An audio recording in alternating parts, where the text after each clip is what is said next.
시내산 언약 사건을 이제 묵상하고 있습니다. 이 언약은 하나님과 이스라엘이 맺은 언약이지만 완전한 언약은 아니고요. 하나님의 말을 지키며 복종하는 가운데 이스라엘이 완성해 나가야 될 이제 미완의 언약입니다. 이에 하나님은 모세를 40일 동안 시내산 위에 머물게 하시면서 이스라엘이 이 언약을 유지하고 또 완성시키기 위해 듣고 지켜야 할 말들을 쭉 이제 모세에게 전하시게 되는데요. 여기에는 이스라엘이 이제 하나님 나라를 이루면서 지켜야 될 도덕법, 또 의식법, 사회법 이런 것들이 들어 있어요. 이 모든 걸 통틀어서 토라, 율법이라고 하는 거죠. 토라의 핵심은 도덕법입니다. 도덕법. 근데 하나님은 모세가 하산할 때에 이스라엘이 언약 백성으로 지켜야 할 이 도덕법을 십계명으로 요약하여서 돌판에 새겨 주셨잖아요. 그러니까 이 돌판에 새겨진 십계명은 토라 전체의 내용을 다 함축하고 있는 율법 중 율법이고 율법의 보화 같은 것이고 율법의 심장 같은 거예요. 아주 중요한 거죠. 이후 이스라엘은 십계명에 근거한 삶을 이제 살게 됩니다. 십계명은 언약 백성의 정체성을 드러내는 할례보다 더 강력한 사실 이 언약의 징표가 되는 겁니다. 뭐 할례를 받고도 뭐 언약 백성답지 않게 살 수 있잖아요, 그죠? 근데 십계명 안에 산다는 것은 이 언약 백성이라는 것을 아주 확실하게 입증하는 아주 중요한 징표가 되는 거죠. 모름지기의 언약 백성은 계명에 근거한 삶을 살아야 됩니다. 신약시대 신자 우리도 마찬가지예요. 왜 우리도 이제 예수님이 신한 언약을 폐하셨지만 복음으로 새 언약을 완성하시면서 우리를 언약 백성 삼으셨잖아요. 그래서 우리는 언약 자녀가 된 거예요. 그러므로 우리가 이 하나님께서 이스라엘을 언약 백성으로 삼으시면서 선포하신 이 언약 계명, 이 십계명은 우리와 무관치 않습니다. 그런데 우리 주변에 보면은 십계명에 근거한 삶을 살고자 하는 사람들이 많지 않잖아요. 십계명을 알고는 있지만 구시대의 어떤 유물 정도로 생각하고 이것을 십계명을 적극적인 삶의 원리로 받아들이면서 사는 신자는 많지 않단 말이죠. 그런데 십계명은요 구약 시대뿐 아니라 신약 시대를 사는 신자도 반드시 지켜야 할 언약 백성이라면 누구든지 지켜야 될 아주 기본적 계명입니다.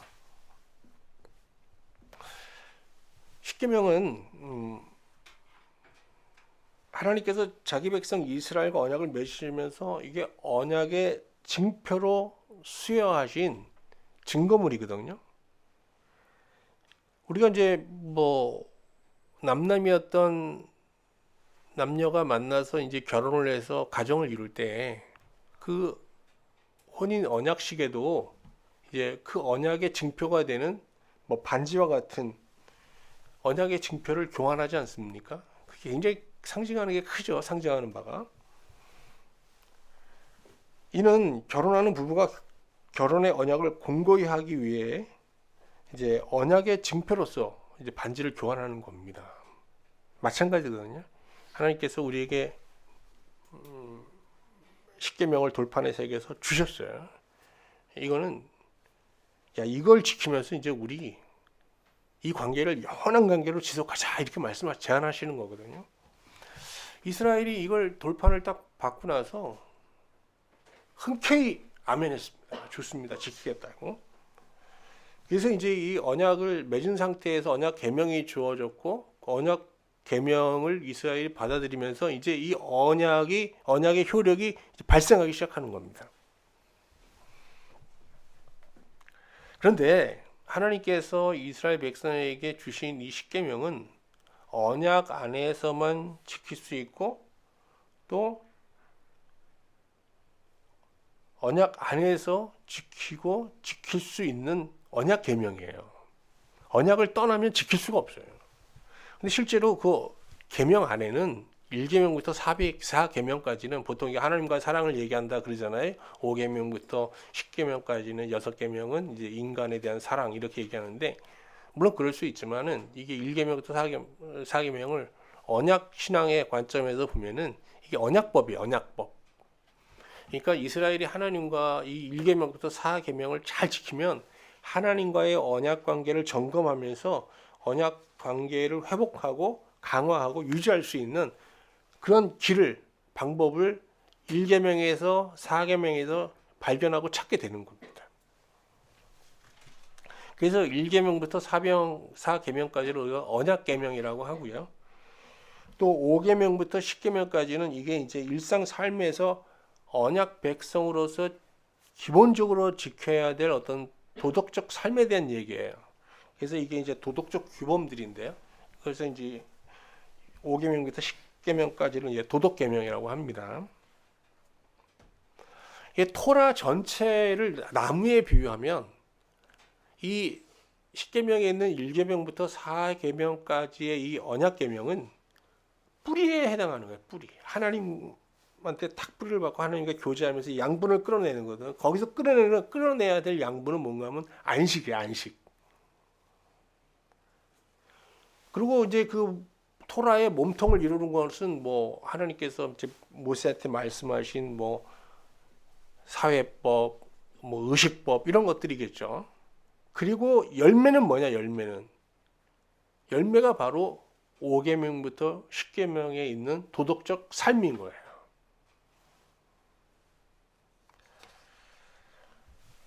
우리가 1계명부터 4계명을 잘 지키면 언약 안에서 청옥 같은 바다 혹은 뭐 청명한 하늘로 이렇게 비유되는 평강과 안식의 은혜를 공급받게 됩니다. 이 안식의 은혜가 우리 안에 있는 부정적인 본성을 밀어내거든요. 그래서 어떻게 하냐? 5계명부터 10계명까지 있는 이 윤리적 계명, 도덕적 계명을 지킬 수 있는 그런 힘을 얻게 되는 거예요. 그래서 1계명과 4계명을 지키면서 신자가 언약 안에서 이 안식으로 우리 안에 있는 부정한 본성을 밀어내는 이 과정이 없으면은 5계명부터 10계명까지 있는 이 도덕적 규범들을 지킬 수가 없어요. 예, 그 내용은 좀 더 자세히 나중에 살펴보도록 하겠습니다. 자, 이제 1계명부터 4계명까지 언약계명에 대해서 한번 살펴볼게요. 1계명부터 먼저 볼게요. 근데 이제 유대인들이 생각하는 1계명과 그 우리 기독교가 생각하는 1계명이 달라요. 우리 기독교는 그 3절, 4절, 5절에 있는 이 계명을 나 외에 다른 신을 두지 말라 이걸 1계명으로 여기고 우상을 만들지 말라 이것을 두 번째 계명으로 이렇게 생각해요. 해석해요. 근데 유대인들은 그렇게 보지 않아요. 2절 말씀을 1계명으로 봅니다. 한번 볼까요? 나는 너를 애굽 땅 종되었던 집에서 인도하여 낸 내 하나님 여호와니라. 여러분 이게 어떻게 하나님의 자기 선언이 어떻게 계명이 될 수 있겠어요? 근데 유대인들은 이걸 계명으로 보는 거예요. 우리가 이제 언약 신앙을 쭉 얘기했죠. 언약 신앙 안에서는 이게 계명이 될 수 있어요. 무슨 얘기입니까? 이거는 하나님의 은혜를 기억하라는 거예요. 하나님께서 6월절 구원을 베푸시면서 어떻게 했어요? 6월절을 기억하라고 그랬잖아요. 잊지 말고. 그죠? 그러니까 하나님이 자기 언약 백성에게 명하신 첫 번째 계명이 뭐냐? 하나님의 은혜를 기억하는 거야. 기억하는 거야. 하나님이 지금까지 내가 여기까지 살아오는 지금까지 인도하시고 베풀었던 그 은혜, 하나님의 사랑 이걸 기억하는 거예요.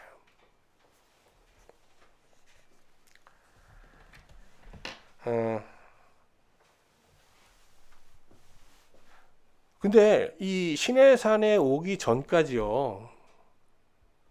하나님은 이스라엘을 일방적인 은혜로 인도하셨잖아요. 그렇죠? 무슨 조건을 거시지 않았어요. 그냥 애굽에서 10가지 재앙을 내리시면서 하나님의 강권적인 은혜의 역사로 이스라엘을 빼내시고 또 광야에서 그들이 하나님을 원망하기도 했지만은 그때마다 하나님께서 또 길을 열어주시면서 홍해의 기적과 광야의 기적, 신광야의 기적 등을 일으키면서 시내산까지 왔단 말이에요. 여태까지는 어떤 조건도 없었어요. 그냥 일방적인 은혜였어요, 이게. 그런데 시내산에 와서 언약을 맺으면서 이 일방적 관계가 쌍방적 관계로 승화되기를 원하시는 거예요. 야, 내가 여태까지 너한테 은혜만 베풀었잖아. 그 은혜를 기억하지. 그러니까 은혜에 빚진 마음이 되는 거예요. 일계명을 우리가 잘 지키면 하나님의 그 은혜를 생각하면서 내가 값없이 정말 받은 하나님의 은혜를 생각하면서 내가 은혜에 빚진 자가 되는 거예요. 그러면 어떤 마음이 생기는가 하면 나도 하나님을 위해서 뭔가 그 은혜에 보답하고자 하는 열망이 생기는 거거든요. 이게 일계명이에요. 이해가 되시죠? 그래서 하나님께서 이제 이 언약을 맺으면서 이제 쌍방의 관계가 되기를 원하시는데 하나님께서 그들에게 요구하시는 게 뭐냐? 일계명이 이제 쭉 나오는데 정말 하나님 한 분을 온전히 사랑하면서 하나님 안에서 안식하면서 인간답게 하나님 백성답게 사는 거예요. 이게 전부예요. 하나님 요구하시는 게 뭐 대단한 걸 요구하시는 게 아니에요. 그런데 이게 어쨌든 제 1계명은 어디서 시작한다? 하나님의 은혜를 기억하는 거. 일방적인 은혜를 기억하는 데서부터 시작된다는 겁니다. 자, 이제 2계명으로 가고 있습니다. 2계명은 우상을 숭배하지 말라예요. 나 외에 다른 신을 두지 말고 우상을 숭배하지 말라입니다.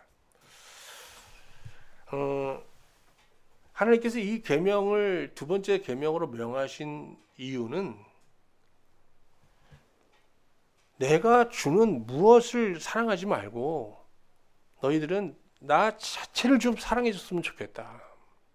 왜? 이스라엘한테 지금 하나님께서 큰 은혜를 베풀었지만 뭐 상황이 나빠지면 하나님을 원망하고 그랬거든요. 이스라엘이. 그러니까 하나님께서 그러는 거예요. 그들은 하나님을 사랑하는 게 아니에요. 하나님이 주시는 그 무엇을 사랑하는 거지. 그러니까 이제 그런 나를 이용하는 그런 이용의 대상으로 보는 그런 관계는 여기서 끝내자. 이제 우리 정말 서로 사랑하며 살자. 그러면서 이제 이 사랑이 영원한 사랑이 되기를 바라면서 천대의 은혜를 약속하시잖아요. 이 천대라는 거는 뭐 말이 천이지 영원을 얘기하는 거예요. 영원히. 그런데 이스라엘 역사를 보면요. 이스라엘은 이 제2계명을 못 지켜요.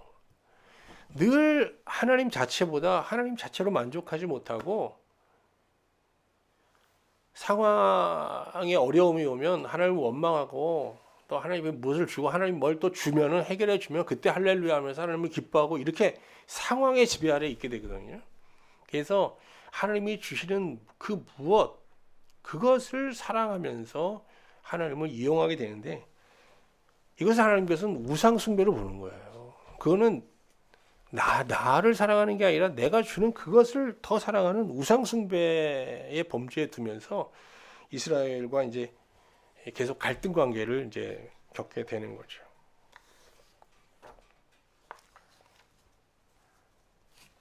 그래서 우리가 이제 우상이라는 게 눈을 만들어서 뭐 정말 진짜 실제로 우상을 섬기는 것만 우상 숭배가 아니라 하나님 자체를 사랑하지 않고 하나님을 통해서 뭔가를 얻으려고 하고 특히 그들은 이스라엘은 십계명을 잘 지켜서 하나님의 복을 받으려고 했거든요. 이게 십계명을 도구로 삼아서 하나님을 통제하려고 했던 거예요. 이거 다 우상 숭배라는 거예요. 이게 우상 숭배와 하나님을 정말 온전히 섬기는 이 절대 신앙, 참 신앙의 이 차이는 정말 한 걸음 상간에 있는 거예요. 근데 참 재밌어요. 우상이란 단어는 엘리림이라고 하고요. 하나님은 엘로힘이라고 하잖아요. 이게 단어도 큰 차이가 없어요. 아차 하면 우상이 돼요. 발음 조금 잘못하면 하나님이 우상이 되는 거거든요. 자, 이제 제 3계명으로 가볼게요. 3계명은 하나님의 이름을 망령되이 일컫지 말라예요. 여기서 하나님의 이름 망령되이 일컫지 말라는 것은 신앙 안에 있는 모든 기만을 경계하고 그 정직한 자로서 이제 내 앞에 나와라 이런 뜻이거든요. 성결이라고 하죠. 성결. 고대 사회에는 증거 확보가 어렵고 수사 기술이 이제 많이 떨어졌기 때문에 증인의 맹세가 이제 판결의 결과를 좌우하는 경우가 많았습니다. 특히 이제 판사들이 이제 증인들한테 하나님의 이름으로 맹세케 했거든요. 여러분, 뭐 하나님을 다 경외하는 사람이라도 하나님의 이름으로 거짓을 말하는 사람이 있겠어요, 없겠어요? 내가 살고자, 뭐 내 가정을 지키고자 그런 명분 아래 거짓을 말할 수 있는 거예요. 그래서 실제로 고대 법정 안에는 하나님의 이름으로 많은 기만과 거짓이 양산되고 있었던 거죠. 그런데 뭐 재판장에서만 이런 기만이 있는 게 아니라 신앙 안에도, 언약 신앙 안에도 우리가 경계해야 될 여러 가지 기만들, 거짓들이 팽배하다는 거예요. 대표적인 것은 자기 기만과 말씀 기만이에요. 자기 기만이 뭐야? 하나님 앞에 나를 진짜 정직하게 봐야 되거든요. 근데 자꾸 자기를 속여요.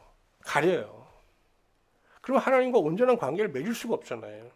하나님은 우리에게 온전한 것을 원하는 게 아니고 아주 정말 완전한 사람이 되기를 원하는 게 아니라 거짓 없는 자로 나오기를 원하고, 그러면 하나님께서 그 우리의 속된 것을 제거하시고 어떻게 해서든지 정결케 하시겠다는 거예요. 근데 우리 자체를 은폐하고 나가면 이게 언약 관계가 회복될 수가 없는 거예요.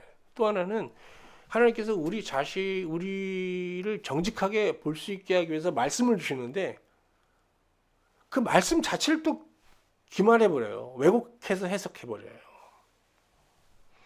뭐 교회에서 뭐 기독교에서 이렇게 신자들이 애용하는 암송하는 그런 구절들 보면은 뭐 그 말씀을 왜곡하여서 암송하는 경우가 많잖아요. 그래서 요절이 가장 위험합니다, 여러분. 요절.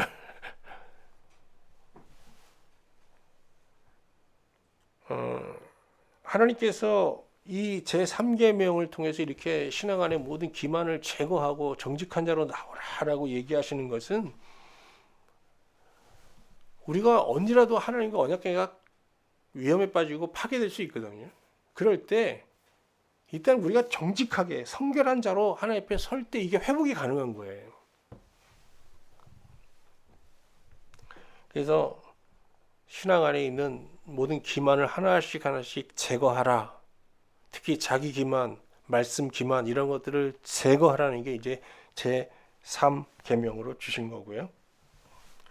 네 번째 계명은요, 안식일 준수입니다. 근데 안식일을 명하면서 이 안식일은 여호와의 날이다 그래요. 하나님이 먼저 안식일의 주인이란 뜻이에요. 한번 볼까요? 20장 10절. 일곱째 날은 내 하나님 여호와의 안식일인즉 너나 내 아들이나 내 딸이나 내 남종이나 내 여종이나 내 가축이나 내 문 안에 머무는 객이라도 아무 일도 하지 말라 그랬어요. 일곱째 날은 내 하나님 여호와의 안식일이다 그러죠. 이게 무슨 말인가 하면 하나님께서 세상을 창조하시고 말씀으로 이렇게 사람을 흙으로 지으시고 이제 사람과 말씀하시면 언약을 맺었잖아요. 이게 6일에 다 끝난 겁니다. 그리고 7일에 안식하셨다는 것은 노동을 마치고 쉬셨다는 뜻도 있겠지만은 하나님의 형상으로 만든 인간과 이제 교제하면서 그 교제의 기쁨을 나누셨다라는 의미로 해석되는 거예요. 그걸 안식이라고 하는 거예요. 안식. 하나님께서 제7일에 누리신 안식은 자기 형상대로 지은 아담과 나누었던 사랑과 어떤 복종의 교제를 뜻하는 것으로 보입니다. 이렇게 볼 때 하나님의 형상대로 지음받은 첫사람 아담은 계명에 복종하면서 하나님 안에서 일정 기간 동안 타락 전까지 하나님 안에서 안식하는 존재로 살았던 거죠. 그 마음에 뭐가 가득했어요? 안식으로 충만했던 겁니다. 그러나 아담이 죄를 범하면서 하나님과 분리되면서 이 안식을 상실하게 되잖아요. 그러면 어떻게 돼 있어요? 마음이 비어 있는 겁니다. 그 내면이 텅 비어 있는 겁니다. 안식이 떠났으니까요. 근데 거기에 사탄이 유혹을 받아서 뭘 집어넣어요? 안식의 욕구 대신 뭘 집어넣습니까? 이 세상에 눈에 보이는 것들을 사랑하는 정욕이라는 걸 집어넣었어요. 하나님 안식 없이도 이 세상에 이런 것들을 사랑하며 살면 되겠네 하는 정욕이 생긴 겁니다. 그럼 그 정욕을 채우려면 어떻게 돼? 욕심이 있어야 되잖아요. 채워야 되잖아요. 남들보다 더 많이 가져야 되잖아요. 이게 탐심이 자리 잡게 되고요. 그리고 어떤 생각도 들어요? 하나님과 떠났지만은 하나님 앞에 어떤 상실감을 느끼지 않으면 어떻게 돼요? 나 하나님 앞에서 살 수 있어. 나 하나님 같은 존재야. 이렇게 선언해야 되잖아요. 이 교만이잖아요. 이런 욕구들이 이제 자리 잡은 겁니다. 그리고 그것을 채우면서 뭐라고 했어요? 만족하게 되고 그걸 뭐라고 그래요? 행복이라고 말합니다. 그러니까 인간은 타락하면서 안식이라는 행복을 뭐로 바꿨어요? 인간의 부정한 본성을 충족시키는 아주 천박한 행복으로 대체해버린 겁니다.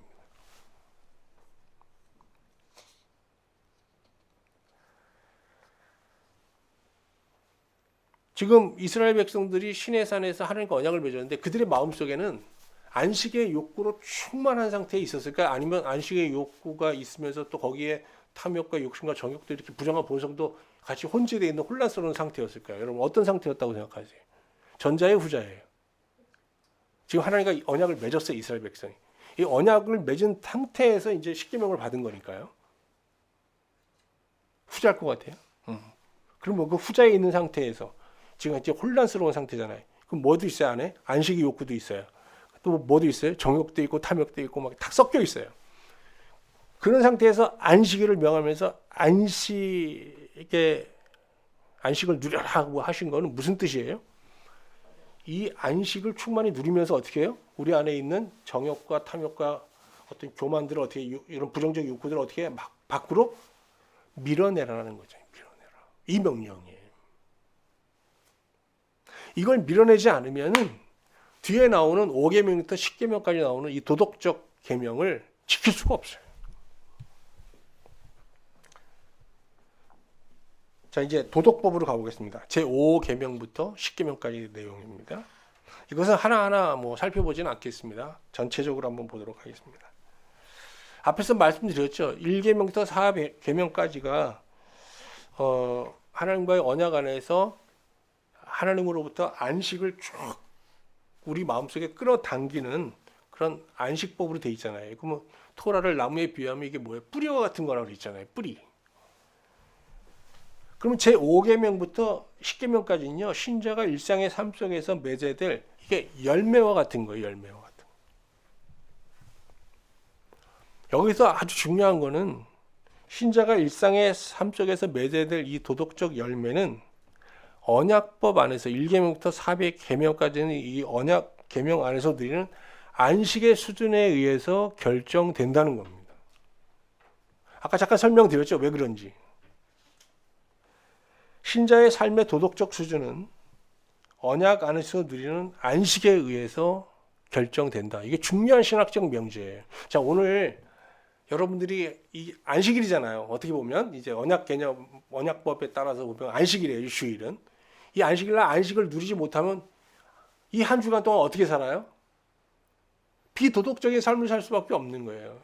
신자답게 하는 백성답게 살 수 없다는 거예요. 왜 그렇습니까? 우리 안식이 약화되면 우리 안에 어떻게 해요? 교만과 정욕과 이 탐욕이 극성을 부려요. 이런 상태로 도덕적 계명을 지킬 수가 없어요. 이런 우리 아담의 부정한 본성은 어떤 인생을 살게 하느냐? 네가 살기 위해선 남을 희생시키는 거 어느 정도 감수해야 돼. 이런 인생 각본을 강요하거든요. 법에 저촉을 받지 않는 범위 내에서 인간은 어떻게든지 자기의 이익을 위해서 최대한 다른 사람을 희생시키며 사는 거야. 그게 지혜로운 거야. 그게 성공의 길이야. 이렇게 가르치는 거예요, 세상이. 그러니까 우리가 부정한 본성에 입각해서 정말 잘 살려는 욕구가 강하면 강할수록 지독해지고 그 지독함은 결국 뭐가 되느냐? 다른 사람을 희생시키고 때로는 죽이는 결과를 초래하게 되는 거예요. 근데 이제 우리가 제 5계명부터 10계명까지 한번 내용을 쭉 한번 보세요. 내 부모를 공경하라 이렇게 시작했다가 살인하지 말라, 간음하지 말라, 도둑질하지 말라, 내 이웃에게 거짓 증거하지 말라, 내 이웃의 집의 것을 탐하지 말라 이렇게 됐잖아요. 여기다 이게 나오는 게 뭐예요? 여기 나오는 본성이 뭡니까? 인간의 악한 본성을 폭로하고 있는 거잖아요, 하나님께서. 그죠? 네 안에는 뭐가 있다는 거예요? 네가 살려고 다른 사람을 죽이려는 살인의 욕구가 있네. 이렇게 얘기하시는 거잖아요. 너 지금 네 성적 욕구를 위해서 다른 사람의 아내를 탐하려는 욕구가 있네. 너 노동해서 이렇게 버는 게 힘들어서 좀 쉬운 방법으로 남의 것을 속여서 갈취하려는 그런 도둑놈 심보가 네 안에 있네. 이렇게 말씀하시는 거잖아요, 이게. 이렇게 하지 말라는 건 그런 마음이 있다는 거 아니에요. 십계명은 이렇게 인간의 부정한 본성을 폭로하면서 안식으로 이 욕구들을 밀어내라 이렇게 명령하고 계시는 거예요. 근데 우리가 언약법의 울타리 안에서 이렇게 안식을 막 누리고 안식을 충만하게 누리기 시작하면은 이 우리 안에 기승을 부리던 정욕과 탐욕과 교만이라는 이런 부정적인 욕구들이 점점 어떻게 돼요? 약화됩니다. 그리고 밀려나거든요. 그러면 이 제 5계명부터 10계명까지 이 도덕법은 지킬 수 없는 법이 아니라 어떤 법이 돼요? 지킬 수 있는 법이 되는 거야. 그리고 내 욕구를 충족시키면서 남을 죽이지 않고 다른 사람과 윈윈할 수 있는 상생의 길을 모색하게 되는 겁니다.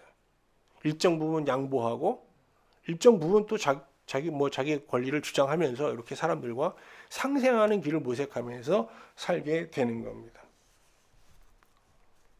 그러나 우리가 언약법 안에서 이 안식을 우리 안에서 계속 증폭시키면서 이 부정한 본성을 밀어내지 못하면 가인과 같이 내가 살고자 다른 사람을 죽이는 그런 인생을 살 수밖에 없는 겁니다.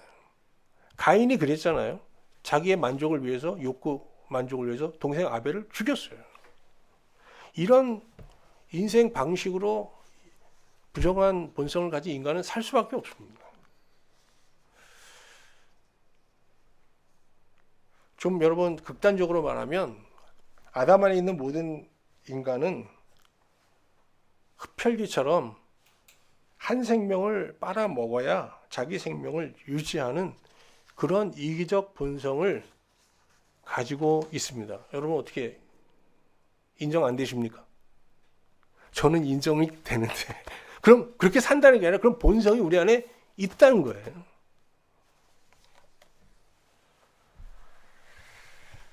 그런데 이러한 본성을 가진 자라도 하나님 안에서 정말 안식을 누리면 자신의 안위나 이익 목적을 위해서 이웃을 착취하거나 학대하는 일을 어떻게 해요? 어렵지 않게 통제할 수 있게 됩니다. 안 돼라고 하면서 막을 수 있어요. 왜? 안식의 힘으로.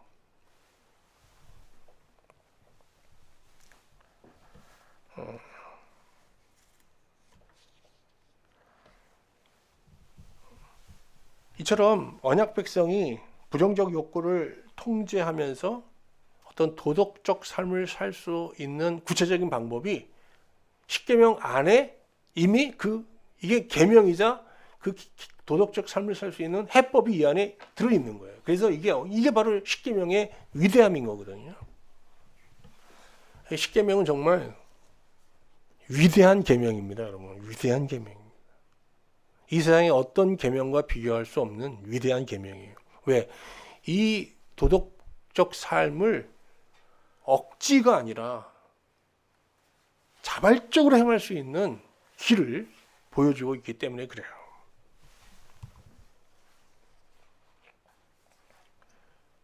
그런데 예수님은 신에서는 언약을 폐하시고 이제 복음으로 새 언약 시대를 여시면서 이 십계명을 재해석하셨어요. 여러분 십계명을 폐하신 게 아닙니다.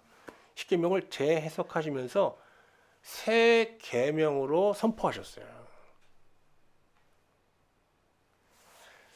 일단은 이 십계명을 하나님 사랑과 이웃 사랑으로 이제 해석하셨어요. 그리고 요한복음에 보면은 제자들한테 이런 말씀을 하십니다. 요한복음 15장 12절. 내 계명은 곧 내가 너희를 사랑한 것 같이 너희도 사랑하라 하는 이것이니라 그랬어요. 자, 우리가 아까 말씀드렸죠. 십계명은 그 핵심이 뭐예요? 안식이에요, 안식. 안식을 누리고 그 안식으로 우리의 본성, 부정한 본성을 밀어내면서 도덕적 삶을 사는 것을 목적으로 하고 있어요. 그래서 그 십계명의 핵심 단어는 요체는 안식이잖아요. 근데 이 안식을 예수님은 사랑으로 대체한 거예요. 그러면 사랑이라는 게 뭐냐? 이게 여러분 우리가 이제 아담의 본성을 가진 자는 내가 살기 위해서 다른 사람을 죽이는 사륙의 인생을 살게 되잖아요. 근데 십계명을 우리가 잘 지키면 언약 안에서 나도 살고 너도 사는 상생의 길을 모색하게 되잖아요. 이건 근데 제1, 제2의 길이 아니에요. 우리가 상상할 수 없는 제 삶의 길이에요. 무슨 길인가 하면 나를 희생시켜 다른 사람을 살리는 거예요. 제1의 길과 완전히 반대되는 거예요. 제1의 길은 뭐예요? 내가 살기 위해 다른 사람을 죽이는 거잖아요. 이 반대라니까요. 나를 죽여서 나를 희생시켜 다른 사람을 살리며 살자. 이런 게 제 삶의 인생이에요. 이게 사랑이거든요. 이거는 우리가 상상하기도 힘든 인생 철학이에요. 인생 방법이에요. 예수님은 실제로 제자들한테 한 알의 밀알이 죽어야 생명의 여러 열매를 맺지 않겠냐고 하시면서 자신의 이제 십자가 죽음을 통해서 많은 사람이 구원받을 것을 말씀하셨거든요. 그리고 사실 예수님은 그 길을 그렇게 가셨잖아요. 근데 이게 중요한 건 예수님이 그렇게 가신 길을 우리에게 계명으로 주셨다는 게 큰 문제인 거예요. 여러분, 만약에 하나님께서 십계명과 세계명을 주시고 우리한테 너 십계명으로 살래? 세계명으로 살래? 그러면 여러분 어느 거 선택하시겠어요? 아니, 어느 거 선택하시겠어요?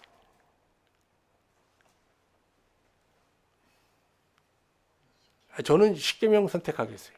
왜? 세계명은 엄두가 안 나요.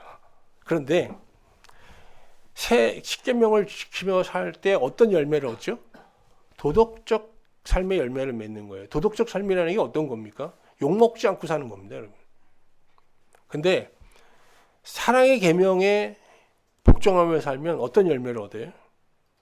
많은 열매를 얻는다는 게 여기서 열매라는 건 그냥 도덕적 삶의 열매가 아니라 많은 영혼을 살리는 거예요. 구도자의 삶을 사는 거예요. 영혼의 열매를 맺는 거예요. 그러니까 우리가 십계명 아래에 있으면 도덕적 신자라는 이제 어떤 영광을 얻게 되는 거지만 예수님이 말씀하신 세계명 안에 우리가 살게 되면 전도자, 구도자, 예수님의 뒤를 잇는 작은 예수의 삶을 구현하며 살게 되는 겁니다.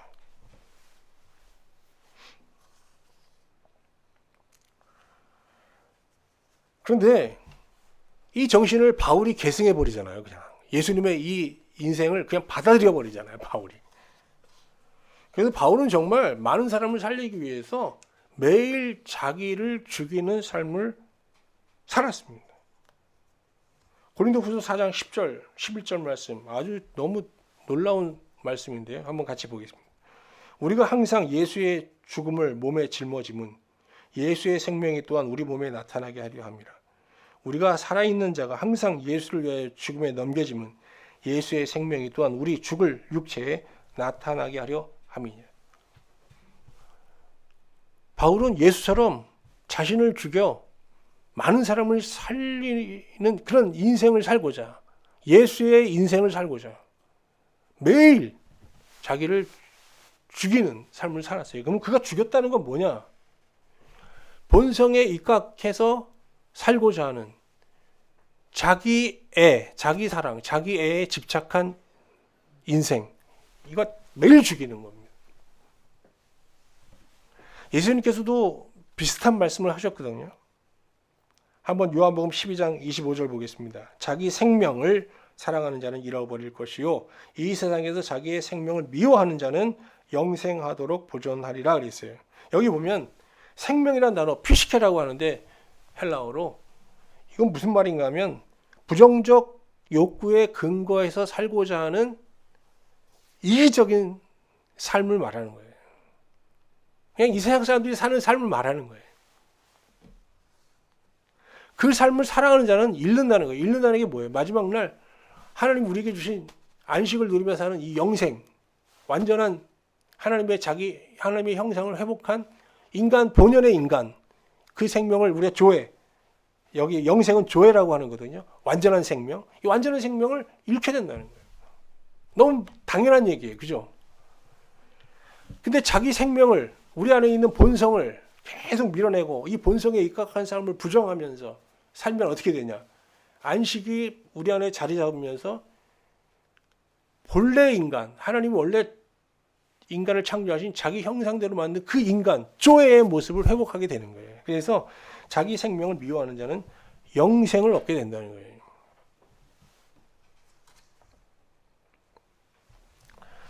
근데 이 신자가 피시케의 삶,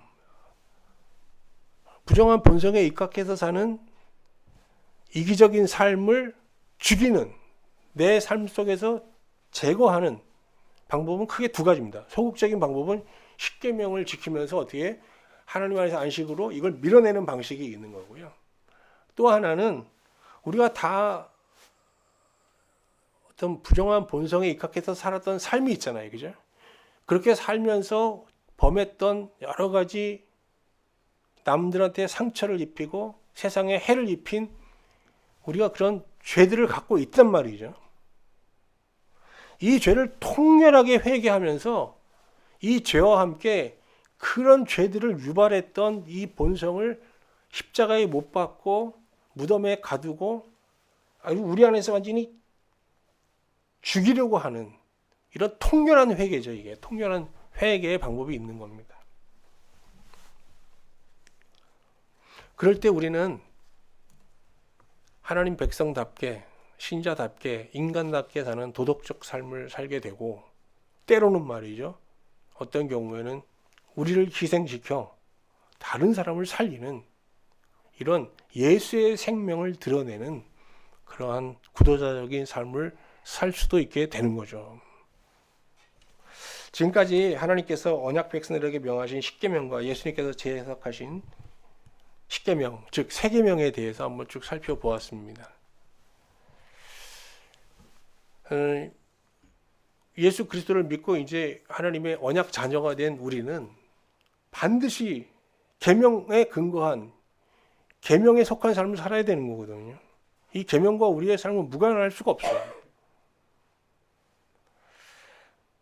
근데 그동안 한국교회는 십계명을 좀 간과하고 새 계명만을 너무 강조한 것 같아요. 그래서 구도자적 삶을 살아야 된다는 얘기를 너무 많이 했던 것 같아요.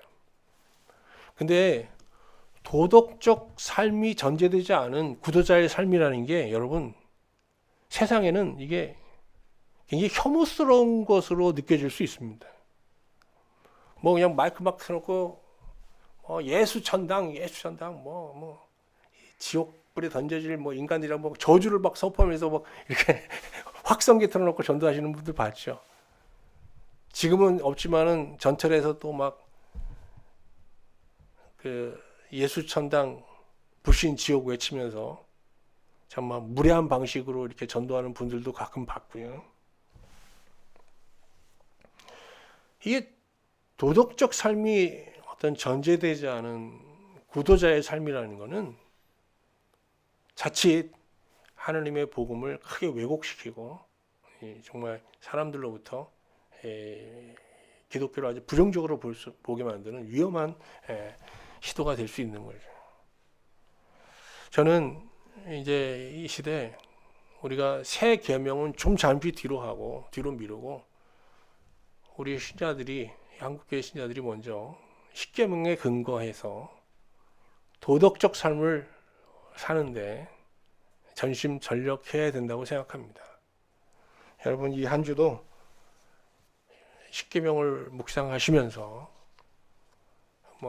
십계명에 근거한 삶을 추구하는 가운데 안식으로, 하나님 주신 안에서 드리는 그 안식으로 여론과 제 안에 아직도 잔존하고 있는 이 부정한 본성들을 밀어내시고 또 회개를 통해서 이 잔존한 부정한 본성들을 죽이고 무덤에 매장시키면서 그런 방식으로 제 5계명과 10계명을 정말 더 적극적으로 순종하고 지키는 가운데 여러분, 그 어느 때보다 이 한 주 거룩한 풍성한 열매를 맺는 도덕적 삶을 살 수 있는 여러분과 제가 될 수 있기를 주님의 이름으로 축원합니다.